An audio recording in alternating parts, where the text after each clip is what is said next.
তিন দফা দাবি না মানলে অসহযোগ আন্দোলন কর্মসূচির ঘোষণা দিয়েছে মনোনয়নপত্র প্রত্যাহার করা ঢাকার ক্লাবগুলো।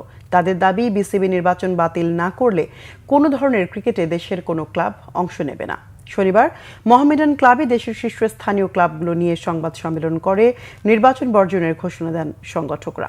মনির হোসেন খানের রিপোর্ট। ক্রমেই জটিল হচ্ছে বাংলাদেশ ক্রিকেট বোর্ডের নির্বাচন। দিন দিন বাড়ছে নাটকীয়তা। 15 ক্লাব নিষিদ্ধের প্রতিবাদে মনোনয়নপত্র প্রত্যাহার করেছেন তামিম ইকবাল সহ হেভিওয়েট 17 প্রার্থী। তারা এবার নির্বাচন বাতিলের দাবি জানিয়েছেন। 3টি দাবি তাদের: হয় অ্যাডহক কমিটি গঠন, নয়তো বর্তমান কমিটির মেয়াদ বাড়িয়ে নতুন নির্বাচন তফসিল ঘোষণা। প্রয়োজনে কঠোর কর্মসূচির ঘোষণা দিয়েছেন তারা। 5 অক্টোবরের মধ্যে উত্থাপিত দাবি পূরণ না হলে সকল ক্লাব ও সংগঠকদের পক্ষে বৃহত্তর অসহযোগ আন্দোলনের কর্মসূচি ঘোষণা করছি। বিতর্কিত ইলেকশনের নীল নকশা বাতিল করা না হলে আসন্ন কোনো ধরনের ক্রিকেটে দেশের কোনো ক্লাব অংশ নেবে না। ক্লাব সংগঠকদের অভিযোগ, বর্তমান সভাপতি আমিনুল ইসলাম বুলবুল স্বেচ্ছাচারিতা করছেন। অনিয়মের অভিযোগ সাবেক সভাপতি ফারুক আহমেদের কাউন্সিলরশিপ পাওয়া নিয়ে। তাদের চোখে নাটের গুরু যুব ও ক্রীড়া উপদেষ্টা, যদিও সরাসরি তার নাম মুখে নিতে রাজি নন কেউই। যিনি আদালতে গিয়েছেন তিনি কিন্তু তার অধীনে কিন্তু এই 15টি ক্লাব লিগে অংশগ্রহণ করেছিল এবং সুষ্ঠুভাবে লিগ সম্পন্ন হয়েছিল। আবার উনি আবার রিট করেছে, তাহলে এখানে দ্বিচারিতা।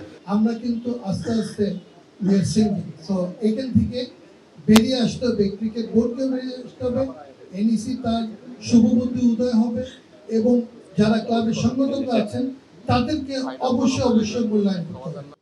শুক্রবার বিকেলেও নির্বাচনের পক্ষে ছিলেন লুৎফুর রহমান বাদল। রাতেই তার ইউটার্ন। নিজের মত পরিবর্তনের কারণ ব্যাখ্যা করেন তিনি। সাবেক অধিনায়ক ও বিসিবি পরিচালক খালেদ মাহমুদ সুজনের চোখে বিসিবি নিয়ে যা হচ্ছে তা নাটকের চেয়ে কম নয় মোটেও। ক্লাব কিন্তু খেলে না, খেলে প্লেয়াররা।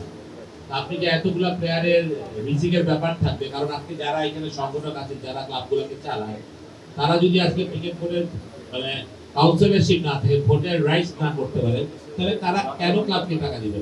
জেলাগুলি থেকে উনি 10টা উনি কন্ট্রোল করতে পেরেছে, এটা আমার কাছে মনে হয়েছে, এটা আমার ব্যক্তিগত ধারণা। ওনার এখন দরকার ছিল বুলবুলকে বা ওনার ক্যান্ডিডেটকে পাস করার জন্য 13টা ভোট। সেই জন্য কিন্তু উনি সবসময় ক্লাব থেকে 3টা, আপনি যদি খেয়াল করে থাকেন, উনি কিন্তু 2টাতেও রাজি হয় না, সবসময় 3টা। শনিবার নির্বাচন থেকে নিজের নাম প্রত্যাহার করেছেন রাজশাহী বিভাগের পরিচালক পদপ্রার্থী হাসিবুল আলম। রবিবার আদালতের রায় দেখে নিজেদের সিদ্ধান্ত জানাবেন তামিমপন্থী জেলা ও বিভাগের পরিচালক পদপ্রার্থীরা। মনির হোসেন খান, বাংলা ভিশন, ঢাকা।